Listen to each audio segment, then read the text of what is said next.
Hey everyone, this is Andy Hall. With me as always, the incredible, the remarkable. I guess remarkable is less incredible than incredible, Jack Matirko. Am I downgrading you with that? I don't know. I think you've upgraded me more than I actually deserve at this point in the introduction. Well, I am not going to have this early in the show. I am the one with the self-esteem issues. We have worked together for years, and I am not going to sit here. I am not going to sit here. Steal your shtick. Yeah. Okay. Yeah. I am, because then what happens is that then it becomes a feedback loop about who's got the worst self-esteem, and that's just sad. That just devolves to two men sitting at a pharmacy bitching about who's got more problems. Yes, and we have a third person here, and we don't want to outcompete the Rage. Rage, how you doing, sir? I'm good today. I'm doing better than a couple days ago. I'm doing good. So, just to let you know, Jack, about history, right? So Rage and I used to co-host a show with Chris Mallard, the morning show. We did that for a while. I don't even know how long, a couple of months probably. And Rage, Jack and I used to do the Naked Diner podcast back, I don't know, years ago at this point. Yeah, a couple of years ago. I don't remember exactly when we stopped. We never actually officially stopped doing the Naked Diner. It just kind of drifted off into nothing in a peaceful way. Yeah, in a peaceful way. I didn't sleep peacefully. True. What's up, Tobin? You got a fan, Nakasuchi. Oh yeah, what's up, Tobin? Yeah, he's quite often in the side chats. Yeah, he's a good guy. He tried out. I just did this video, right? I'm not good at math. I know this doesn't surprise anyone. I'm not good at math, but I like to watch math channels. And there's a math channel called something like Numberology or something like that. It's by a legitimate mathematician, PhD level. And they were talking about the game theory behind rocks, papers, and scissors. So I did one of those really short videos, like a 40-second video on how to win at rocks, paper, scissors. And Tobin actually tested it out. And he says he's dominating the rocks, paper, scissors circuit in his house. I imagine if you're playing best 3 out of 5, it's something of a Monty Hall problem, right? It is. That's exactly what he said, actually. He made a comment on that. It's a Monty Hall kind of issue. But you're going to have to see the video. You're going to have to see the video because I'm not going to share my secrets without getting cheap hits, And I'm not going to step on anyone's toes by explaining something that they can explain better than I can. So go watch the other video. Right. Well, yeah, exactly. So Rage, man, what every once in a while, I see bits and pieces of your show, and I see bits and pieces on Twitter and on your Facebook. Are you officially off of Twitter these days? Yeah, I'm off of Twitter, and I'm leaving my channel for a little bit. I'm not sure how long. I have these beefs, and YouTube internet beefs are usually, you talk shit about each other, you allow things to just kind of bounce off.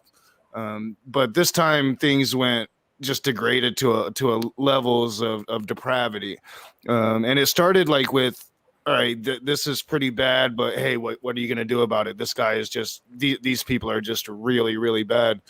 And now it's to a point we're thinking, we're looking into the avenue of legalities. And so until I take care of that, I decided not to go on Twitter or my YouTube channel and put my foot in my mouth and cost myself there until it's taken care of. Yeah, it's very difficult to speak extemporaneously when you're got some background stuff going on in your head. No, I understand.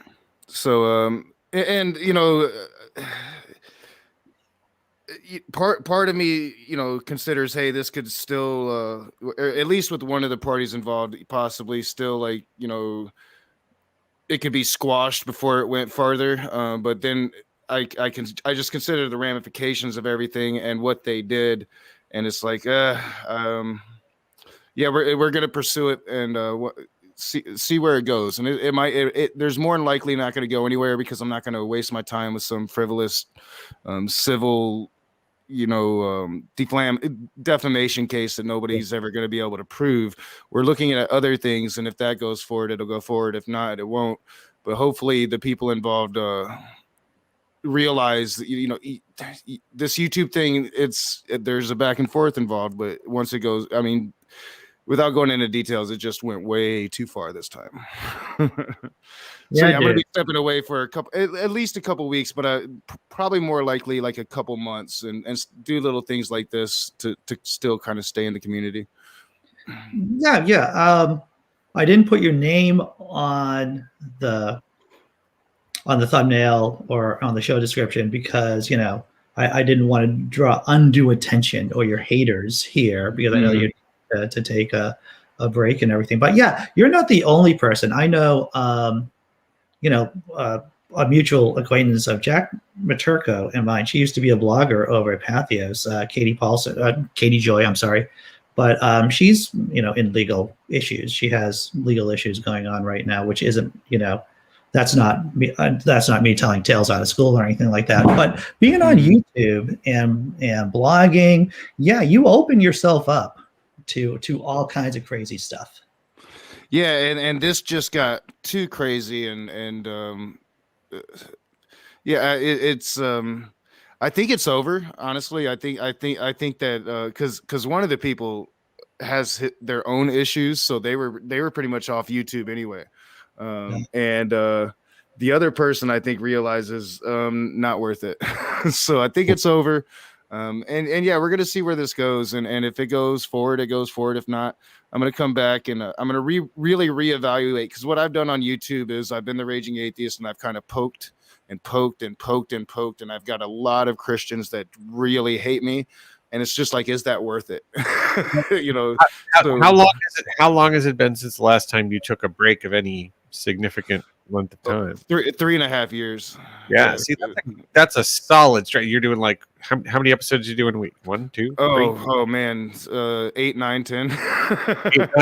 Okay, so you're doing 8, 9, 10 episodes a week every week for 3.5 years, and you're just gonna take a couple weeks off now, dude. You deserve it. Yeah. I appreciate that. Yeah, and I kind of talked about that. It like talking to these people, I was this staunch humanist that was really like optimistic for humans, and now I just am not. So it's like, it's changed me and made me like a worse person, and so yeah, I'm really gonna take some time and just look at myself and do some meditation and be a better human being. I'm with you on that, Rage, because I've had jobs like when I was a short order cook, and you can probably understand this being in the business yourself, is that when I was a cook, it brought out the worst aspects of my personality. Because it's a high pressure job, and I was going to school at the time, and then before that I wasn't going to school, but it was just crazy hours, crazy situations, waitresses, nothing but trouble. And yeah, that just brought out the worst parts of my personality, and I said, I can't do that anymore. I want to be, I'm a jerk enough. I don't need a job that makes me a bigger jerk than I already am. Well, and that's the thing, because I focused on these like conversations, like really loose conversations. Come tell me who you are and why you believe the things that you believe, and then in the course of that, we get into these really awful things. So yeah, coming back, the focus is going to be on debate, structured conversations, very, very extremely structured conversations that are on topic, and so I can't really delve into the lack of humanity that is often associated with the belief in religion. Well, I think that's a good idea, because when you do a structured debate, there's a lot less of a chance to get into mudslinging and things to get into person. Well, I think there's a difference between debate and conversation, and conversation needs to be in a lot more good faith. Like, I think that the conceit of debate is that, both people are trying to win, quote unquote, instead of trying to come to some understanding. Like I've been saying for years, like, where are the TV shows like Chomsky and what's his name from American Standard, Buckley Jr. Like the Chomsky Buckley Jr. talk is like 3 hours long of two guys who cannot stand each other, and they're polite and civil and just sitting in chairs and making points at each other, and it's fine. No moderator needed. We don't have that anymore. Yeah, it's sometimes it's my fault, sometimes it's theirs, but usually it gets into realms to where civility just is no longer an option, and that's kind of what I became known for. I'm the raging atheist, and then so when I try to get away from that, people want more of it, and then you get trapped in that ever evolving cycle, and it gets to the point it's just toxic. And most people I don't think would like. 98% of human beings aren't going to stoop to the depths that these people did, so like 98% of Christians aren't going to be as horrible as what happened here, but it's even when it's like not that horrible. I had a debate recently with CJ Cox, and his position was that the slavery in the Bible was ethical and moral, and it's just by the end of that debate, he's a pretty good dude, good debater. By the end of that debate, I was disgusted, throwing my headphones and just like, how, so it's the debate thing. What I like about the debate thing is when the moderator's good, then they'll come down and put the hammer on you, and they won't let you get off topic. To where in the conversations that they have went into some really dark places. Yeah. So I know that you work with. I forget his name now. Rage, your compatriot there, John Peterson, right? Yeah, John. Yeah, John. So is he going to be acting as the moderator for these debates you're going to be doing? Sometimes he does. Sometimes a lot of Christians don't like John because he's associated with me, and they think that he won't play fair with them. Although John always plays fair. Even if he doesn't like you, he'll play fair. Usually to the very end, and then get a dig in, but. He's always fair with the Christians. So sometimes I do some of the debates on Modern Day Debate. I'll probably do some when I come back on Tart, just wherever I can. But I'm known for having conversations with Christians, so it's going to be a huge change for my audience. But I think that they understand that they've seen me the last few times when I went on live, and this was really getting to me. I think that they saw the drain on me, and that I'm going to have to do what's best for my mental health.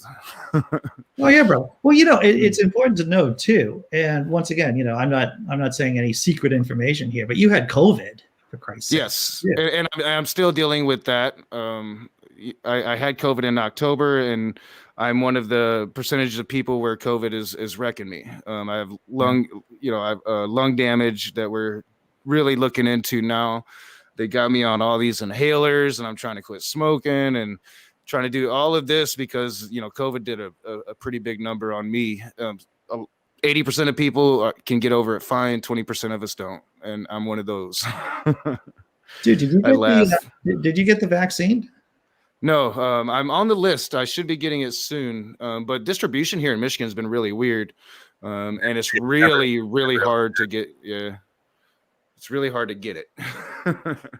Especially, well, I noticed I'm very perplexed with the vaccine distribution here in Mesa, Arizona, because given that I live in such a very, very vehemently red district that overwhelmingly went for the guy who said this thing is a hoax. Boy, those people are sucking up those vaccines left, right, and sideways, and you can't even get an appointment, even if you do qualify. Yeah, that's happening here. That's definitely happening here. People that were protesting our governor, they're when can I get my shot so I can go back to Petty? And most of them, they're not jumping in line. Some of them are, which is really messed up. But it's just they're taking their shot when their time's coming up. But it's like, yeah, you're the what for the last 10 months. You've been the problem here.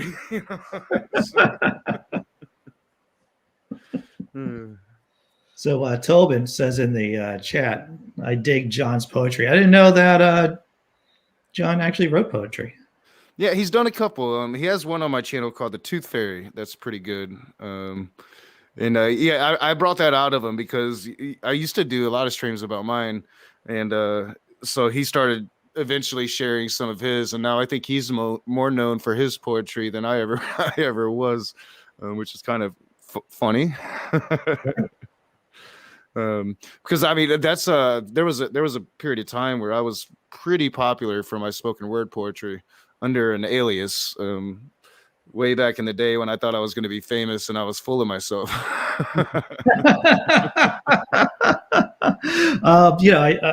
I've done stand up and I've done spoken word stuff, just basically storytelling.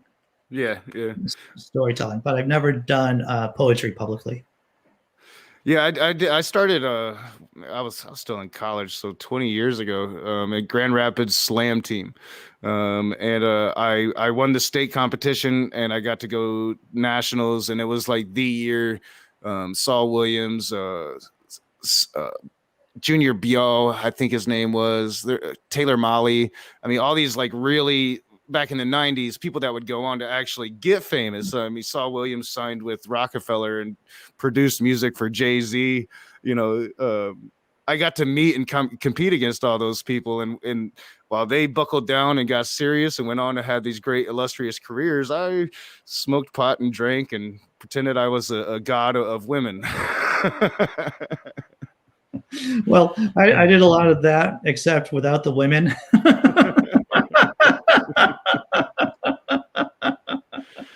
Yeah, people's like, why were you never married? And I'm like, my 20s were something else, man. And then you get to your 30s and they don't want you no more. Well, if you just consistently have a brand that isn't, see, this is the self-deprecation here, it never being wanted in your 20s, and then suddenly my stock started rising when in my 30s, to tell you the truth. See that I was the opposite. My stock was supreme in my 20s, and then 30s it just plummeted. The stock market fell out, man. Well, tell me if I'm wrong about this, guys. Right, and people in the chat can put in their opinion too.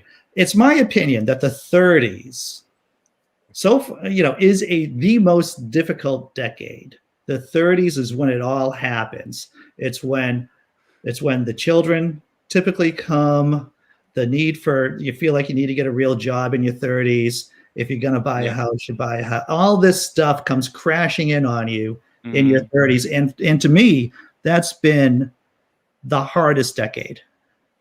It was for me too. Yeah. I hit 33.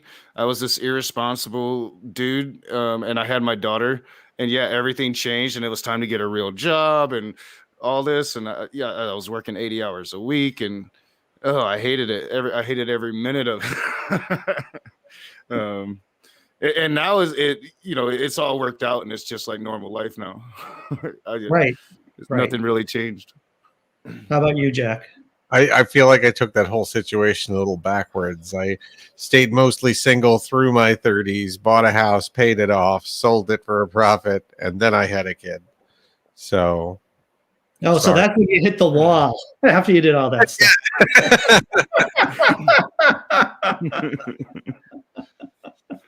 That's probably the smart way to go about it, actually. I feel like, okay, fine. We all agree we're going to get knocked back a few steps, but at least, I was a little further ahead before I got knocked back or something like that. Yeah. I love how we talk about being fathers. Yeah, I got knocked back a few steps by having a kid, but the doctors say I'm okay now. It does fuck up your rhythm, something fierce. It's just definite life changer for sure. You have to be somebody different. No, you're not responsible for just yourself anymore. Yeah. And to tell you the truth, that's when I started getting serious, not just about being a parent, but also about atheism and about who, it just brings up all these existential questions about who you are in the world and what you're about and what you stand for and what you're not willing to put up with. Like, what kind of world you're willing to leave behind, because it's just like, okay, if I have my kids living in that world, it totally changes what I find acceptable tolerances, Yeah, I definitely didn't really correlate it until you just mentioned it, but Because I've been an atheist forever, but I didn't really care about it until after my daughter was born, and watching her grow up in the same Christian world, kind of seeing the same things that happened when I was a child, and yeah, I can see it now. I can see like maybe that's what really bred the rage. Wasn't like all those years that I couldn't yell. It was that one time where I didn't stand up to my mom and I let her take my daughter to church. Yeah. Yeah, that's a crystallization moment right there. Yep. And still to this day, my daughter believes in God. She hears me, and one of these days we're gonna have that conversation. And actually, it's probably coming soon because now she's to that age I can't really say nope, you're too young. Yeah. I was thinking about this too. Is that I think my ex-wife is now not an atheist, partly because of our 20-year relationship. That's what I think right now. She was an atheist while we were married, but now she's kind of more of a wooist, possibly, or a deist. We'll call it a deist. And it's like, yeah, I think I might have turned someone the other way. Yeah, it's like a bride of Jesus now, huh? We see your love life. No, you're saying wooist, so it's one of the. Yeah. I just think there's something kind of. It just can't be. We just can't live in a universe where there's no greater power, kind of. Is she doing the crystals and the chakra alignments with the moon? I don't want to get sued.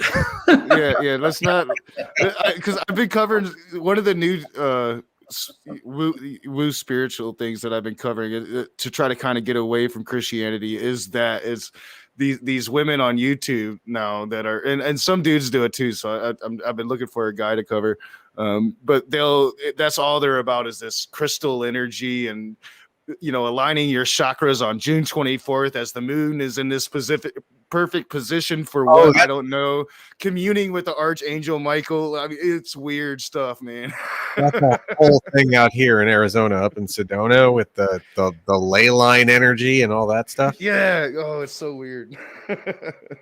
Well, I mean, yeah. And the thing is, people, whenever you start messing around with a person's income, right? About let's say you do, I don't want to bring the party down, but I guess that's what I do. Is that when you start talking about other people and they're selling this crap that obviously doesn't work. There's always a mortgage to pay like everybody else, so it's kind of like yeah, and it's a little bad because I laugh at them, but I don't knock their hustle. Like, there's dumb people out there, and if they're gonna spend their money on this stupid shit, then do you boo? up to the point that it starts to cause like actual sustainable harm. At the point that it stops being fun and starts being, you're going to stage an insurrection because you think that's how Jesus is going to come back. Now we have to talk. And I definitely have an issue with like Alex Jones. Alex Jones is like he's such a shitty person that he's a predator of his own fan base and scams them. That's when I start to have an issue of it. It's like, all right, you're scamming your people. You're not offering a real product. Like most of these people that I'm talking about right now, they offer real products because the people that buy them believe this stupid shit. Well, but that's entirely that's kind of backward. Like Alex Jones is going to those vitamin companies and saying, "Hey, here's my audience. Let me sell you my audience." Yeah. So yeah, you're probably right. I don't know. I just don't like Alex Jones. Who would? I don't know who does. Who is going to take the mantle for Rush now that he's finally dead? Yeah, I talked about that the other day. I was thinking like Sean Hannity because he's already got that. I mean, he was right before about the AM stations anyway. Yeah, he was like that heir apparent. Yeah, so he'll probably take that time slot anyway. I'm guessing. It's probably probably an easier time slot. You get to wake up a little later. That's nice. Yeah, because I mean, Rush's fans has already said they hate all of his co-hosts, like the people that come in and fill in for him as he's been sick the last couple of years. They don't like any of them. I don't want that. That's I want to find the one that's like when Kermit the Frog hosted the Tonight Show and watch that episode fill it in for Rush and just see what kind of weird ass person he got to fill in for him who's just completely off the rails. It's usually this like English dude. He's an American now. I can't never remember his name, but like you probably recognize his voice and his name, because he's been on all those talk shows before. But it's a few of them, and they all really like when they'll go on Rushes, and you can tell like they're trying to be worse than they actually are, just so they can try to be Rush. It just comes off as fake. Yeah, and that's what audiences hate.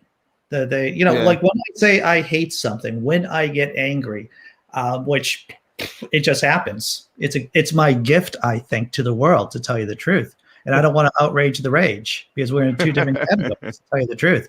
But people can tell. People can tell.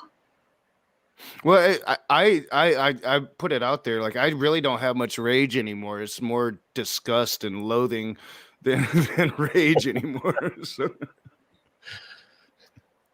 It's too tired for rage. Well, but that's why you're taking a break for a little bit. You're too tired for the rage. You need to rest up. Brain Bug. I don't know if y'all know Brain Bug. You might, Andy. I do. Because I was like, I'm done with the rage. I'm, like screw the atheist community. Fuck I was pretty much to a point like fuck everybody. And he convinced me to like just chill out. You'll come back and you'll be the rage. Yeah. I'm needed, and he reminded me of what I was doing, and I kind of lost track of it because you get focused on when they go personal, you try to ignore it, but when you can no longer ignore it, that's all you think about, and then you're no longer who you are. So, yeah, when I come back, it'll be I think a lot better. Yeah, and it gives me more chance to do stuff like this. True enough.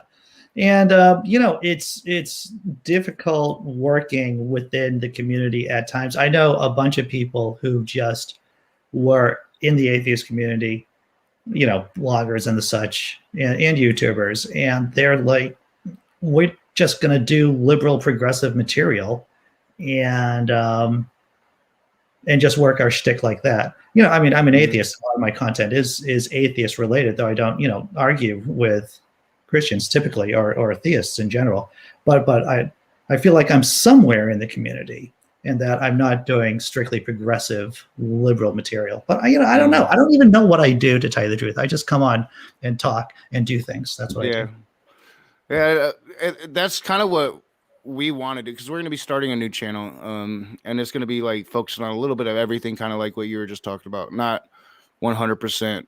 Let's bash on Christians and Abrahamics. If we want to have a debate about who's the best rapper, I'm down for it. Right. Just different stuff. Yeah, I could see that. I was going to debate Skylar Fiction on the best Star Trek captain, and we never got around to it. And maybe because he took a hiatus, I'm taking a hiatus. Maybe we'll both end our hiatus and come back and do that Star Trek debate. I mean, that's a big debate. There's a lot to be said there. Yeah, he's taking Picard, which is the easy position. I'm taking Kirk, which is much more complicated. And I have to say, I was going to crush him. Who would be, and I always sing the praises of Steve Shives, who runs a good channel. And he's very Star Trek oriented. He'd be a good guy for you to talk to about Star Trek related stuff. And he's generous. He has been generous with his time. He's been on our old show, Naked Diner, and he's done an episode of Best Advice Ever, I believe. But yeah, he's a good guy. Yeah, I remember he was like one of the first atheists I watched when I started watching atheist on YouTube, and I haven't watched him in years. I don't watch any of the old atheists that I used to watch when I first started watching atheists. Yeah, I go through. What have I? Oh, dude, have you seen this Facebook ad? No, this YouTube ad, right? For the knit cap, the knit hat over your head that's supposed to block out the 4 and 5G waves. No, I haven't. Really? Dude, I'm not making this up. I don't know if anyone in the chat has seen it, but it is just this young dude talking into a camera. He's like, "Yeah, I got my hat, and it's guaranteed to keep out the 5G and the 4G waves." and it's got silver. It's lined with silver nanoparticles. I don't think he used the word nanoparticles because I don't think his audience knows what nanoparticles are, but it's like lined with silver, and it's going to keep your head safe from Wi-Fi. And I'm like, he's probably sold 20 million of them. Oh yeah, and you know they're super expensive too, right?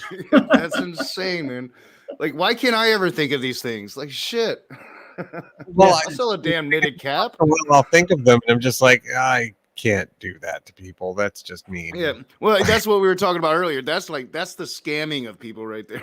You know? Oh, but I mean, they're dumb enough to buy it. Yeah. Well, you know, I think one of my biggest I gotta ask my dad now. Like, Dad, did you buy one of these things? It's actually there's more of a nexus point there. It's not just dumb enough to buy it; it's dumb enough to buy it and rich enough to afford it, right? Because like, you know, the ones I see on cable all the time are there's like the compression socks that are impregnated with copper because copper for some reason, right? And they never actually say why the copper is good, but they're convinced that the copper helps get the energy into your legs faster. Something. No, the energy. That's right. Yeah, right. So, but you know that just like, you know, it's just a tight pair of socks, man. Like you could go buy a pair of socks that fit snug. Like that's not a big deal. Yeah, but you're gonna pay like $50 for these socks because they've got copper woven into them, and right. Yeah. So yeah, more money than sense. That's the target market, right? Like that is the target market. You're right.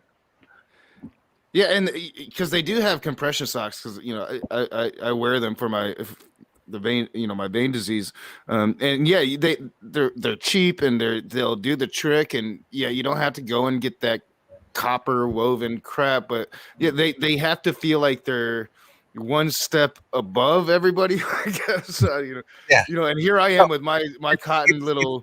It's the same people who buy the gold connection adapters for their equipment, because that few grams of extra conductivity is really going to make a difference on your shitty television set. No, it's not. Well, and do they show everybody that comes over?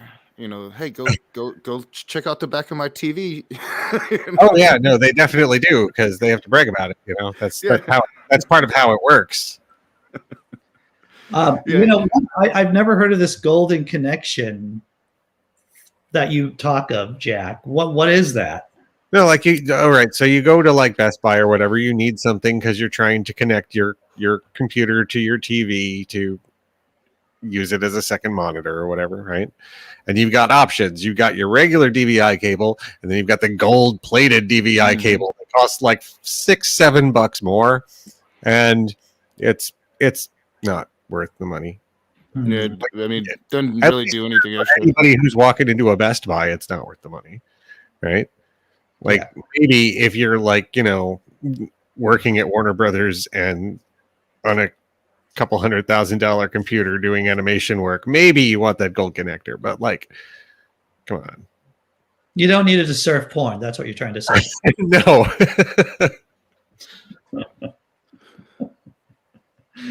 Tobin saying you can buy a meter to test those kind of waves. What is it? EMF, the electromagnetic frequency waves there, or the Wi-Fi and the 5G. I don't know. I've seen them in Supernatural when Supernatural was on, right?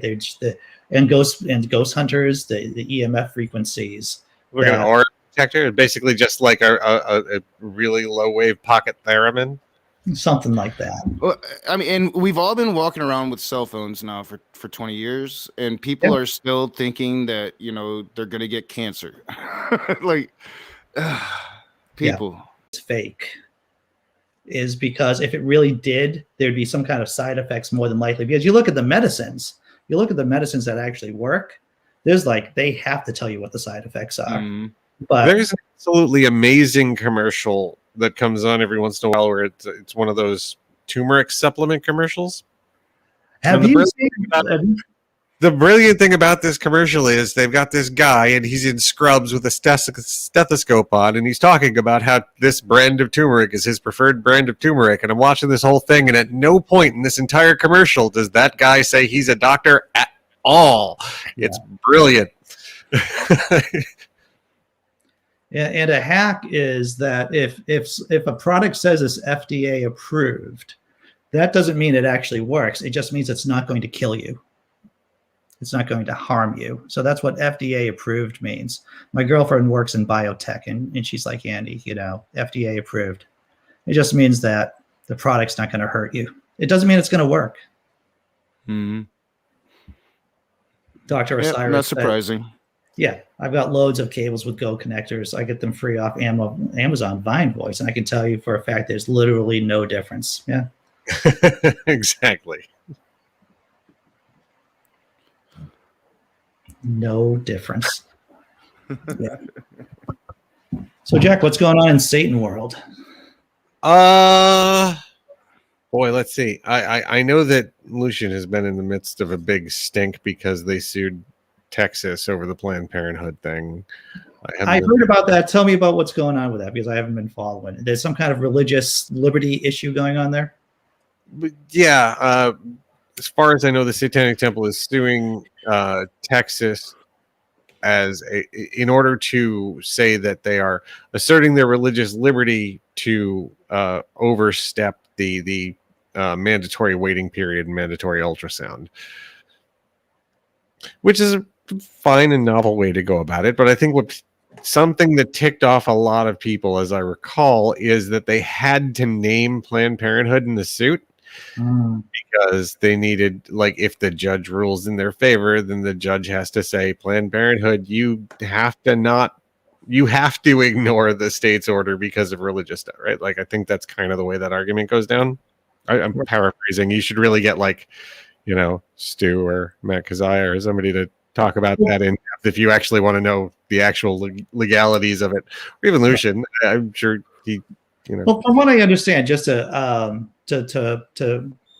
synopsize it, to put it simply, is that there are restrictions on abortion, of course, in Texas. Like, you have to get a sonogram or an ultrasound. Maybe even have to talk. I don't know what's the law, Jack. You actually have to talk to another person before you get, like, some kind of counseling.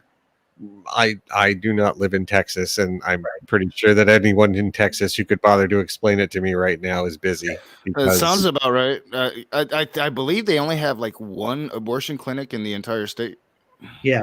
So basically, what the Satanic Temple is doing is saying, look, there's actually a satanic ritual for doing an abortion, Jack, as I understand it, and or to help go through it emotionally speaking, and the temple's point is that because this is a religious issue for us, we don't have to be confined by your laws, by your state laws, because it's a religious liberty, because it infringes on our religious beliefs.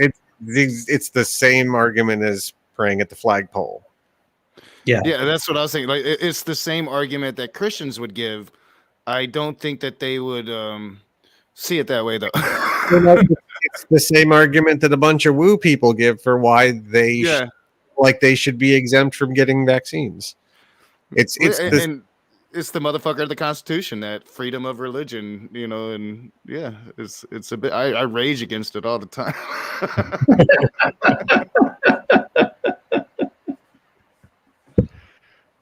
So, Rage, are you still going to be calling yourself the Rage on the new channel?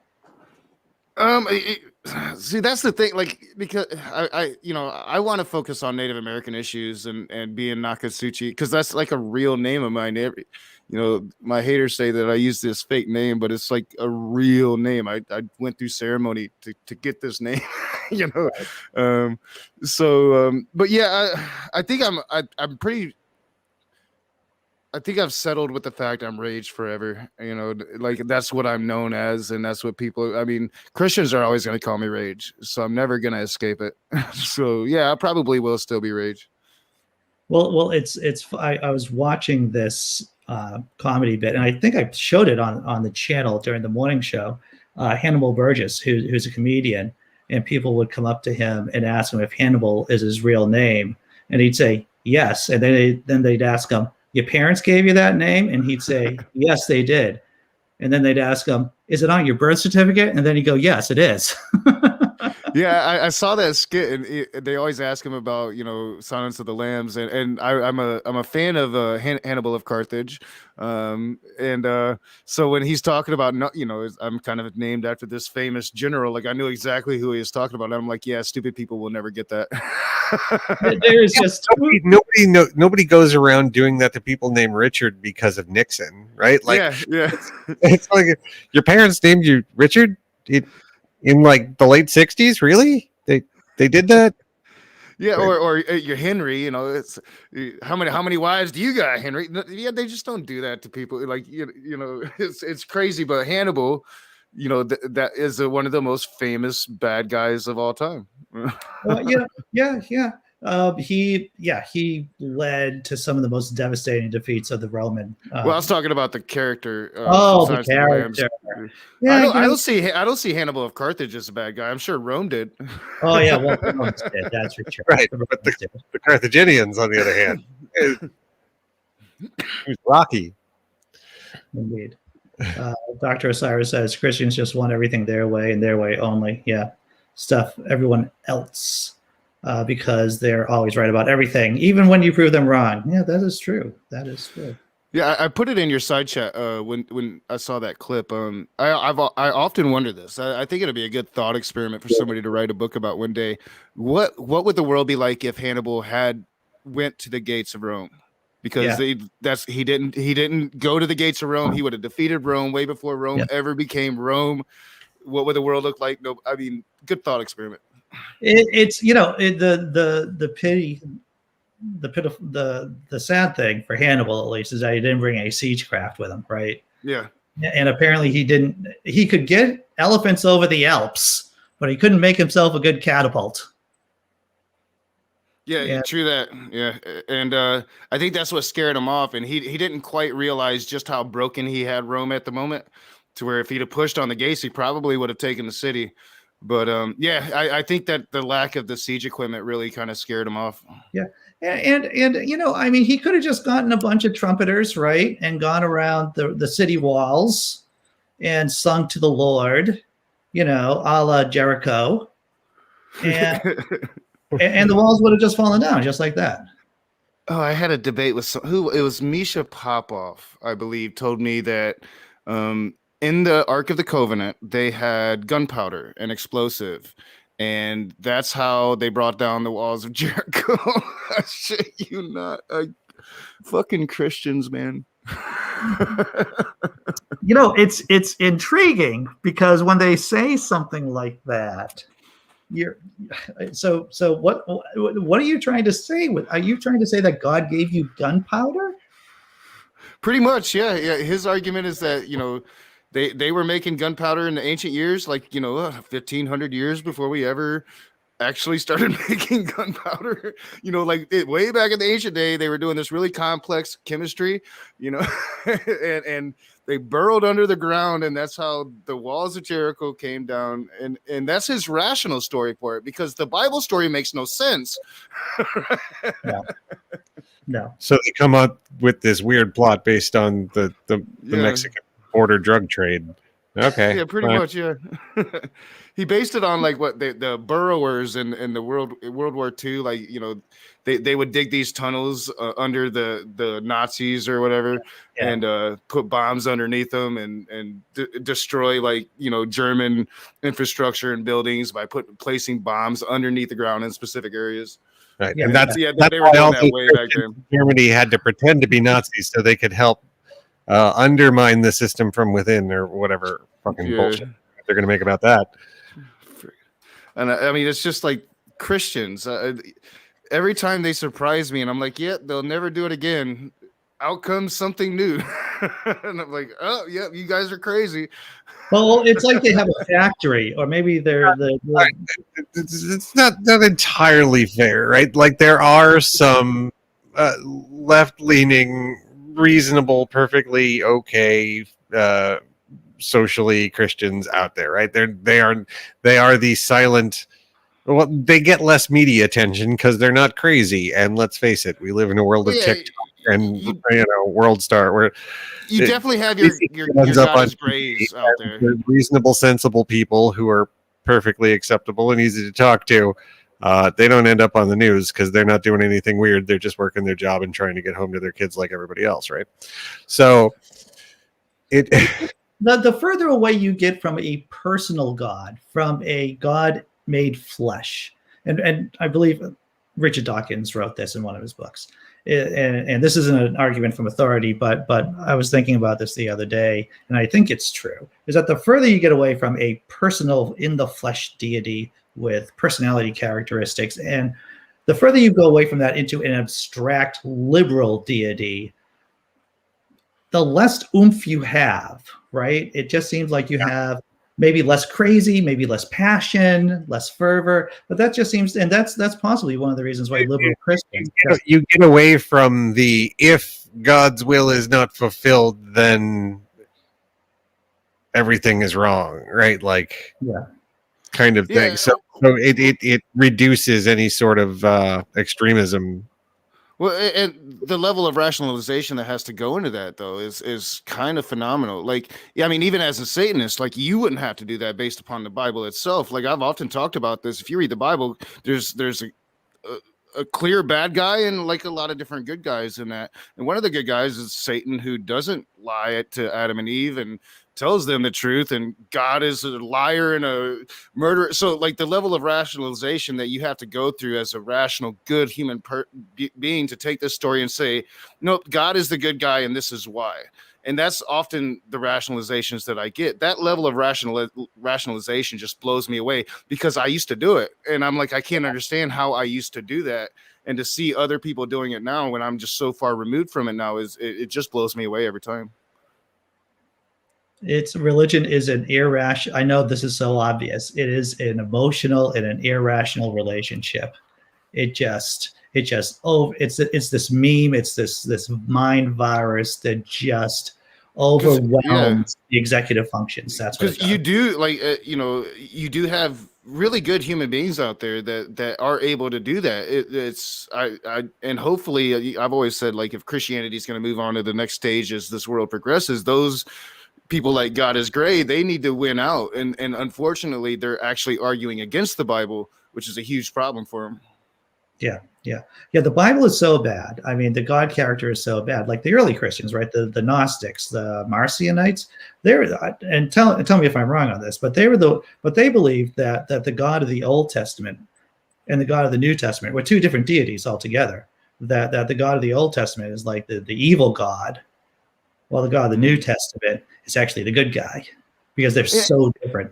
And people say that, but I don't quite get it, because and Jesus's narrative is somewhat different, but he still has his moments to where he's, pointing at the slave and telling him, be a good slave, stuff like that. But then you get into Paul, and Paul's narrative is completely, slave master, good slave owner, be a slave and follow your master. So like they try to portray like this New Testament is this new covenant of righteousness and humanity, when in actuality, Jesus. Yeah, I mean, on the Mount of Olives, Jesus said, "I didn't come to break the law; I came to fulfill the law." So. And the weird bit there is when they go to justify that, they're just like, "Well, people weren't ready for it." It's just like, why not?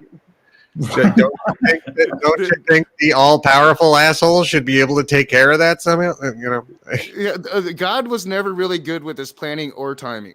So. Yeah. I mean, the flood, he had to have that mulligan, he's never just really been good at this. No, definitely rookie AAA ball there. Yeah, a cursory reading of Paul, it's like he just kind of like close the book and just say, he's kind of a fuck, isn't he, this Paul guy? He is not a good person. Christians literally make him their God. They don't follow Jesus. Most Christians follow Paul, and Paul subjugated and stole their religion. And I've tried to teach this history to them. Paul went against the apostles, the people that actually knew Jesus. And there was this huge rift between James whether you think he was the brother of Jesus or not. But James led that faction of the apostles, the Jews that actually followed the man Jesus, and they wanted to live a Jewish life. They thought, this was their Jewish rabbi. Paul comes along, this guy that had murdered them for the last 5 years, says he had this revelation on the road, and we're going to get rid of circumcision and we're going to go preach to the Gentiles. There was a huge rift there, and eventually Peter came on board, and once Peter came on board, that legitimized Paul, and he was able to proclaim himself a fucking apostle. Well, people laugh at the idea about Mormons, right? About when the president of the Latter-day Saints had the vision or the epiphany that people who had darker skin weren't evil in and of themselves, right? I don't know when that happened, during the 70s, I think, that there was this big epiphany amongst the Mormon church that just because you have darker skin doesn't mean you have more concentrated sin in your heart. And people, Christians and everyday people would say, well, that's crazy. How can you just have an epiphany and everything changed like that? Well, Paul had the same thing. Yeah. He just had a dream. He just had a vision. And he's like, oh, it's okay to eat lobster now. And that's still a practice in the Mormon church, which I find really odd. Like they can just have a revelation and change shit up whenever they want. Yeah. Well, that's the point of the apostolics running around in Christianity now. Is there are these people running around calling themselves apostles and giving I've covered quite a few of them. I don't know if you've ever heard of Marcus Rogers. But Andy, this was one of the guys going around predicting that Trump was going to win and then stop the steal. And then everybody started calling him a false prophet. And he was like, well, wait, I had never said that. That's not the firefighter guy, is it? That's a different one. It could be. It's a black guy with a beard. No, the firefighter guy is different. The firefighter guy looks more like the My Pillow guy. All right. Yeah. So, yeah, different guy. Yeah. They're hard to tell apart, but... Well, I'll say this about Mormonism. This is how I see Mormonism, Christianity, and Judaism. If Christianity is fan fiction from Judaism, then Mormonism is fan fiction from Christianity. That might be an imperfect way of looking at it, but I think it's. I've talked to a lot of Native Americans now at this point in my life, and not a single one of them have given me the story about when Jesus came and talked to their people. Jesus never went on a world tour on this hemisphere. I'm seeing Otangelo in the side chat, and I shit you not, this dude has been in atheist side chats all freaking day because I've seen him there all day. Otangelo, go to bed.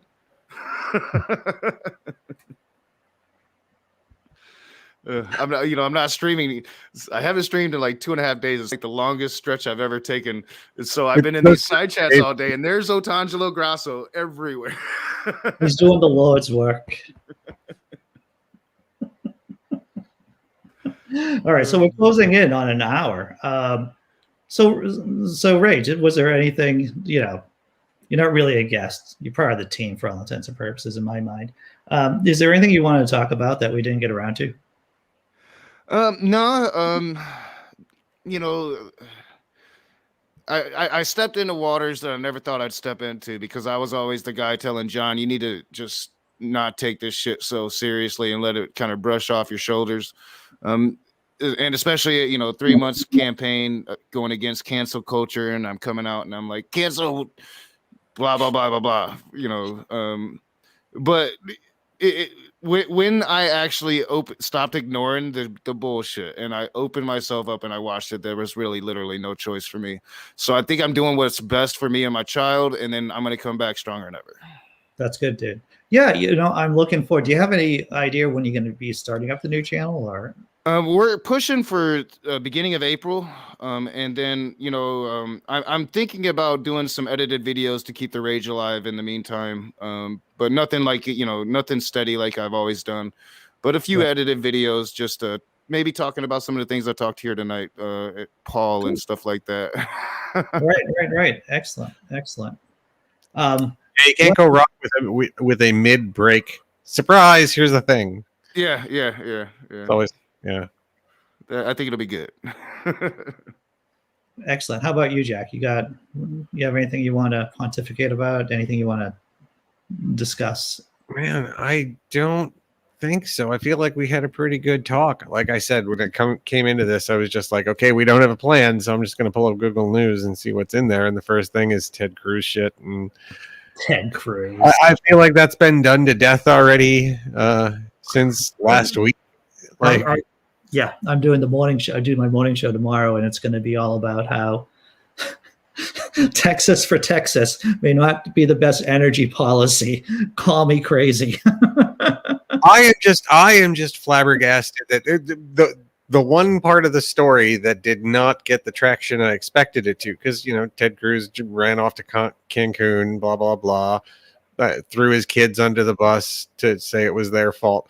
But the part that didn't get a whole lot of traction was like, okay, they went to Cancun, and part of that was, well, that the power's off, the house is cold, kind of part of the argument. And it's just, well, they left their dog at home, you motherfuckers. They left. Fuck you. Yeah. Fucking. You left that poor little dog at home in a cold house, like that right there. It's the lowest Ted Cruz has ever sung. It shows you, like, he just literally has no human empathy at all. he doesn't even like his own fucking dog. Listen, he doesn't. Dr. Osiris says, "Does Jack have a YouTube channel?" Jack's. How about you? No, I dropped F-bombs on you tonight, Andy. I apologize. I just realized I probably shouldn't do that.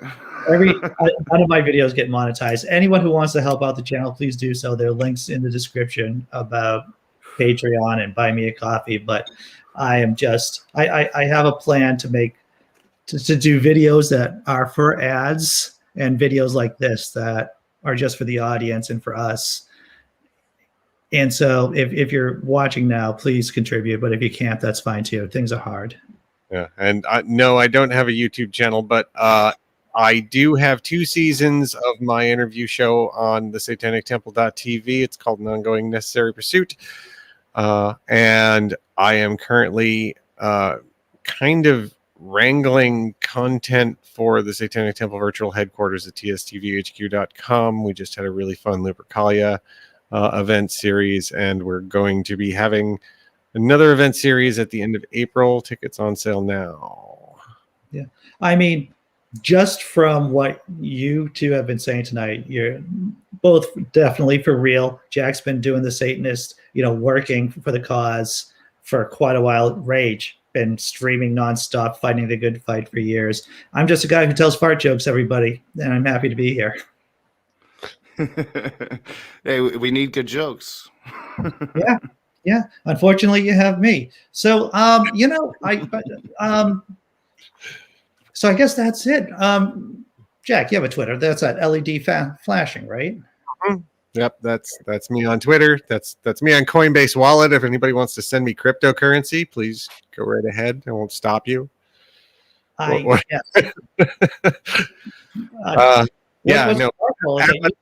Follows me around pretty good. So depending whatever platform you're on, I usually have that one. I'm too old school. Like I never caught up to like banking systems. I got to have my cash on me. And now there's like this digital money. Like, it's not going to happen. Yeah. It's amazing that Jack, we could talk for an hour without you talking about Bitcoin at all. Congratulations, sir. That's like a lot of self-control. No, it's not that bad. I mean, it's been pretty level lately anyway. Like, there hasn't been any big. I mean, there was the thing when Elon Musk said that Tesla was going to leverage some of their money into Bitcoin, and it shot up a couple grand. But I think Bitcoin's pretty stable now. It'll be interesting to see what happens now in that space, now that there's real institutional investment behind it. But as the dinosaurs would say, as the comet came hurtling down onto the Yucatan, or just offshore of the Yucatan, it's like everything was stable up until the time it's not stable. And so but that's already the way things are now, so Okay, well, we'll go with that, I guess. I just remember when Bitcoin was 20,000, like what, year ago, 2 years ago, and then Bitcoin was $250. Well, this is the battle of the old dudes. That's what this is. All right. No one's here to watch that. Everyone, thanks for showing up. Thanks for contributing in the chat. I had a fun time and I learned things. And Rage, it's always good to see you or to see your avatar and to talk to you. Always entertaining. And it's good that you're taking a break because enjoy it. I see things and I'm like, I hope he's okay. That's what I say. Yeah. I've had a couple days to think about it. I lost my shit, and I mean, if y'all had seen like a third of what I've seen now, you probably would have lost your shit for me. Probably not the best thing to stream during that. So, but as always, I never take anything down. I let the real me stand. So, but I could have done it better if I would have waited. Yeah. So, yeah. Well, but I was emotional. It happened. Yeah. Essentially, these people targeted my daughter. So And my son in high school was bullied, cyberbullied for being an atheist, and it was difficult. I don't know who it was more difficult for. If it was more difficult for him, possibly. I don't know, man. I just get when I get angry like this, everything just becomes red. That's my problem. Yeah, I lose my shit. And it came out in like the middle of my debate. So I'm having a debate, and like his position was awful. I think most normal human beings would have probably lost their shit too. But I mean, I threw my headphones. I was considering ending the debate mid-debate, like we're done here. But it was just this aggravation and frustration that had been building up. So I don't know if I'd be good at debating, because as soon as someone starts saying something really crazy, I'd be like, so tell me more about that. Well, this was why you're an interview, not a debater. He literally stated that biblical slavery would be better in the system we have now. So I literally pulled up the Bible passages and read it to him, and I'm like, you're saying this is going to be better than what we have now? And yep. And I'm like, selling your daughter into sex slavery, that's better than what we have now. Yep. It was just better for who? It was horrible, man. It was because he's a Christian. The Bible has to be right. Has to be right. All right. On that happy note, thank you, everyone. Thank you, Rage. Jack. Sunday nights. That's our night, Jack. Yeah. That's our night. 10:30 to 11:30. 30 on Sunday nights. This is us here doing this kind of thing. Nothing but fun. Everyone in the chat, thanks again. I'm back doing whatever I do, 9 o'clock in the morning, 9 to 10 Eastern tomorrow. Hope you show up. Take care, everyone. Be strong. Bye.